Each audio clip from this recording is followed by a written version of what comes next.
How do you conquer a city that isn't even on land? For 7 months, the walls of Tyre mocked Alexander the Great from across the waves, protected by lethal naval defenses and geographic isolation. Massive floating towers are erupting in flames. As Tyrian fire ships collide with Alexander's siege engines. The Siege of Tyre wasn't just a battle. It was a brutal masterclass in transformative engineering against all odds. Discover how the world's greatest conqueror employed sheer willpower in a massive stone causeway to dismantle a myth and bridge the gap between man and gods, while turning a naval stronghold into a massive graveyard. This is the story of Alexander the Great and the Siege of Tyre. If you like learning about historical accounts like the ones on this channel, please consider subscribing to Review Cafe. We release new videos every week. In 332 BC, Alexander the Great faced a problem that didn't have an obvious solution. In front of him stood Tyre, one of the richest and strongest cities in the ancient world. But there was a problem. Tyre wasn't sitting behind a mountain range. It wasn't hidden in a desert. It wasn't protected by thousands of soldiers waiting behind a normal wall. It was floating. The city sat on an island nearly 800 meters away from the mainland, surrounded by deep water and protected by high walls. For centuries, those walls had laughed at invading armies. Kings came. Armies attacked, and they all learned the same lesson. Tyre could not be taken. The city had everything an ancient fortress needed. A powerful navy, skilled sailors, massive defenses. 2 protected harbors allowed ships to disappear safely behind the walls. 2 most commanders. Attacking Tyre was a nightmare. And Alexander knew exactly what was at stake. He had already crushed the Persian army and built a reputation as a dangerous conqueror. But leaving Tyre standing behind him was risky. The city could become a base for enemy ships and a center of rebellion. So he gave Tyre a choice. Open the gates. They refused. The defenders believed they had nothing to fear. How could an army trapped on the shore possibly reach a city in the sea? They had the ultimate defense: distance. But Alexander saw the problem differently. If the sea was protecting Tyre, then Alexander would remove the sea. An army would build a road across open water. Ships would turn into floating weapons. A city that had survived for generations would face an enemy who refused to accept that something was impossible. Because Alexander wasn't just trying to capture Tyre. He was trying to prove that even geography itself could be defeated. But before he could break through those walls, he first had to defeat the one thing Tyre trusted more than anything: the sea. Tyre wasn't powerful because it had the biggest army. It was powerful because it understood something every ancient commander feared. A wall is only as strong as the enemy's ability to reach it. And for Tyre, reaching it was the problem. The island fortress sat just offshore, close enough to see, but far enough away to feel almost untouchable. From the mainland, attackers could look across the water and see the city standing proudly above the waves, almost like it was daring them. And many had tried. For centuries, powerful kingdoms wanted control of Tyre because the city wasn't just a fortress.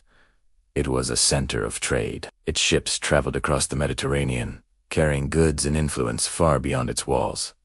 Controlling Tyre meant controlling one of the most valuable cities. The problem was simple. Nobody could get inside. The Tyrians had designed their defenses around their greatest advantage: isolation. Enemy soldiers couldn't simply march to the gates. They couldn't surround the city with a traditional siege camp. Any attack had to cross the water first, all while facing defenders who knew the sea better than anyone. It was basically a medieval castle, except someone decided to put it in the middle of the ocean. Not exactly the easiest renovation project. Even the powerful Assyrians had struggled against Tyre for years. Their armies could surround the city, but they couldn't break through. Other rulers eventually learned the same frustrating lesson. Tyre could be pressured, but Tyre was incredibly difficult to conquer.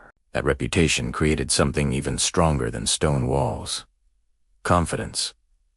The people inside the city believed the sea itself was on their side. They had survived powerful enemies before, and now they were facing a young conqueror who had arrived demanding their surrender. To them, Alexander was just another ambitious ruler. They weren't completely wrong, because even Alexander had to recognize the reality in front of him. A normal siege wouldn't work.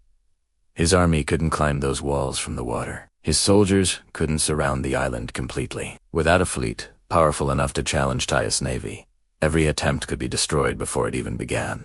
The easiest option was to leave, march toward Egypt, continue his campaign, ignore the city, and avoid wasting months fighting a fortress. But Alexander understood something his enemies didn't. Sometimes the battle you avoid becomes the battle that defeats you later. If Tyre remained independent, other cities might see it as proof that Alexander could be stopped. So Alexander made a decision that shocked both his enemies and many of his own men. He wouldn't go down Tyre, he would go straight through it. Not with a larger army, not with a stronger navy, with an idea that sounded completely insane. He would build a road across the sea and march his army directly to the city's walls. And when Alexander's soldiers started throwing mountains of stone into the water, the people of Tyre realized this was no ordinary siege. This was something they had never seen before. By the way, give us a thumbs up if you like this video, and be sure to tell us your favorite part of this conquest down in the comments. Favorite comment gets pinned. The first stones hit the water, and everyone watching knew Alexander was attempting something that had never been done before. He was building a bridge. Not a small wooden crossing, not a temporary path. A massive land bridge stretching almost 800 meters from the mainland straight toward the island fortress of Tyre. The idea was simple. If Alexander couldn't bring his army to Tyre, he would bring Tyre to his army. The construction began using the remains of old Tyre, the abandoned mainland settlement that sat near the island. Walls, buildings, and piles of rubble were torn apart and thrown into the sea. Every piece of stone had a purpose. Every piece pushed the Macedonians closer to their target. Slowly, the impossible started becoming visible. A line of land began appearing across the water. At first, the Tyrians weren't worried. They watched from their walls as thousands of soldiers worked below. To them, it probably looked like a desperate project doomed to fail. After all, building a pile of rocks in shallow water was one thing. Reaching an island fortress surrounded by defenders was another. But Alexander wasn't guessing. He was adapting. The closer the causeway moved toward Tyre, the more dangerous the work became. The defenders understood that if they allowed the project to continue, their greatest advantage would disappear. So they attacked. Tyrian archers fired down from the walls, turning the construction site into a battlefield. Small ships raced out from the harbor, attacking workers and disappearing before Macedonian forces could respond. The men building the causeway weren't just construction workers. They were soldiers fighting a battle where the enemy was above them, beside them, and sometimes beneath them. To protect them, Alexander ordered massive wooden towers built on the growing land bridge. These towers gave Macedonian archers a better position and helped shield workers from constant attacks. For a moment, it looked like the plan might actually work. The causeway kept growing. The island kept getting closer. Tyre's confidence started to weaken, but then Alexander discovered the hardest enemy wasn't the Tyrian army. It was the ocean itself. Near the shoreline, the project moved quickly. The water was shallow, and the foundation had solid support. But as the causeway reached deeper water, everything changed. The seabed dropped. The waves became stronger. The massive stones that once created a stable path started sinking into the soft ground below. The deeper they went, the more material they needed. It was like trying to fill a hole that kept getting bigger, but Alexander had no intention of stopping. More workers arrived. More stone was collected. Engineers adjusted the design and widened the base to make it stronger against the waves. The causeway slowly pushed forward again, and for the first time, Tyre's defenders saw something terrifying. The distance that had protected them for generations was disappearing. The sea was no longer their shield. It was becoming Alexander's highway. But the Tyrians still had one advantage left: their navy. And they were about to prove that even after months of work, one attack could destroy everything Alexander had built. Because just when victory seemed within reach, Tyre unleashed a weapon that would turn Alexander's greatest achievement into a wall of fire. For months, Alexander's army had done the impossible. They fought the waves. They fought the weather. They fought an enemy shooting arrows from a fortress that was supposed to be unreachable. The causeway was getting closer, and Tyre knew exactly what that meant. Once Alexander reached the walls, the city would lose the one thing protecting it for centuries: distance. So the defenders created a plan that didn't require them to defeat Alexander's army. They just needed to destroy his progress. Their weapon wasn't a giant army. It was a new wall. It was a ship, but this wasn't a normal ship. The Tyrians took a large vessel and turned it into a floating firestorm. They loaded it with highly flammable materials and packed the deck. The goal was simple: crash into the Macedonian towers, burn everything, end the siege before Alexander could finish. And then the moment arrived. With the wind behind them, the Tyrians launched the burning ship toward the end of the causeway. At first, the Macedonians watched as the strange vessel moved closer. Then they realized what was happening. The ship wasn't coming to attack their soldiers. It was coming for their machines. The fire spread quickly. Flames climbed the wooden siege towers Alexander had spent weeks constructing. The massive structures became giant targets. Smoke filled the battlefield as soldiers rushed to escape. The Tyrians had done what seemed impossible. They stopped Alexander. But they weren't finished. As the burning wreckage created confusion, Tyrian ships attacked from the harbor, destroying equipment and forcing the Macedonians back. The message was clear. A road across the sea meant nothing if Tyre still controlled the sea. Alexander had built the bridge, but Tyre still owned the battlefield around it. For many commanders, this would have been the moment to rethink everything. Maybe the siege was too costly. But Alexander had built his reputation by doing the opposite of what everyone expected. He changed the entire game. He realized something important. The city wasn't protected by its walls alone. It was protected by its ships. The solution was obvious. Alexander needed a navy. The problem, he didn't have one. So he did what Alexander did best. He turned a setback into an opportunity. Phoenician ports surrendered and provided ships. The island kingdom of Cyprus sent its own fleet to Alexander's side. Almost overnight, the man who arrived at Tyre without control of the water suddenly commanded a massive naval force. The balance had shifted. The city that laughed because Alexander couldn't reach it was about to discover something worse. Alexander wasn't trying to reach Tyre anymore.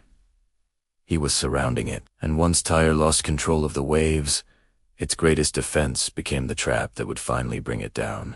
Tyre had spent centuries believing the ocean was its greatest weapon. Now, for the first time in its history, the ocean had become a cage. Alexander's new fleet arrived from every direction.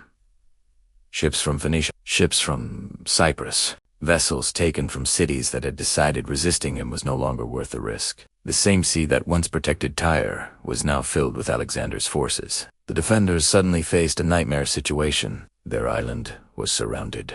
The northern harbor was blocked. The southern harbor was blocked.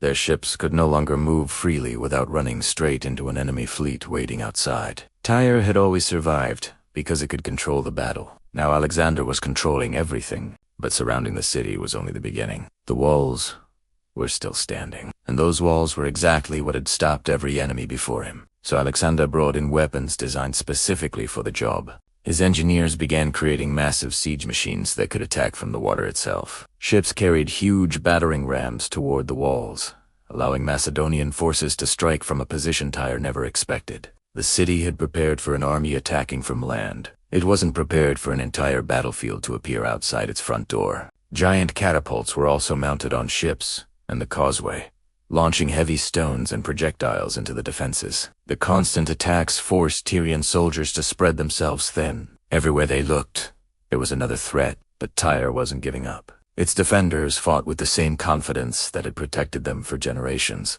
They sent divers underwater to damage enemy ships, cutting anchor lines and creating chaos among Alexander's fleet. It was a dangerous tactic. A single person beneath the waves could ruin an entire attack above them. So Alexander adjusted. Again, he ordered stronger anchor systems and better protection for his ships. Every trick the Tyrians used forced the Macedonians to improve their own methods. That became the pattern of the entire siege. Tyre would create a problem. Alexander would create a solution. The defenders would adapt. Alexander would adapt faster. Meanwhile, the causeway continued growing stronger. What began as a desperate pile of rubble became a wide military road capable of supporting troops, equipment, and siege machines. The impossible project that everyone laughed at had become the final path to Tyre's walls. And then came the moment Alexander had been waiting for. After months of attacks, his scouts, noticed something. A section of the southern wall was weaker than the rest. It wasn't a massive opening, but after months of pressure, even the greatest fortress in the world had started to crack. Alexander didn't need the entire wall to fall. He only needed one chance. The final assault was prepared. Ships moved into position. Soldiers gathered on the causeway. For 7 months, Tyre had been trying to prove it could not be defeated. Now Alexander was ready to prove something else, that no fortress was truly impossible, if the attacker was willing to completely change the rules of war. And when Alexander finally gave the order to attack, the city faced the battle it believed could never happen.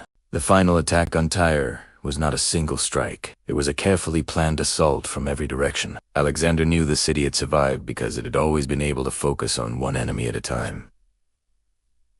A traditional army on land, the walls could handle that. A fleet approaching from the water, the navy could fight it. But now, Tyre had a problem. There was no single front. The Macedonians were coming from everywhere. Ships attacked the weakened southern wall, while troops moved across the causeway that had taken months of brutal work to create. Siege machines hammered the defenses again and again, each strike opening the way a little more. Then the breakthrough came. The wall finally gave way. For a city that had spent centuries keeping enemies outside, the moment it feared had arrived. Macedonian soldiers poured through the opening, and the battle moved from the walls into the streets. The defenders fought fiercely, turning every road and building into a final stand. But the situation had changed completely. The sea was no longer protecting them. The walls were no longer untouchable, and the army outside wasn't leaving. After months of fighting, Tyre had reached the point where courage alone couldn't save it. Alexander's forces captured the city and secured control of one of the most important ports in the Mediterranean. The fortress that had defeated countless armies had finally fallen. But the most fascinating part of the story isn't just that Alexander won. It's how he won. He didn't defeat Tyre by simply bringing more soldiers. He looked at the one thing everyone believed made Tyre unbeatable, and he removed it.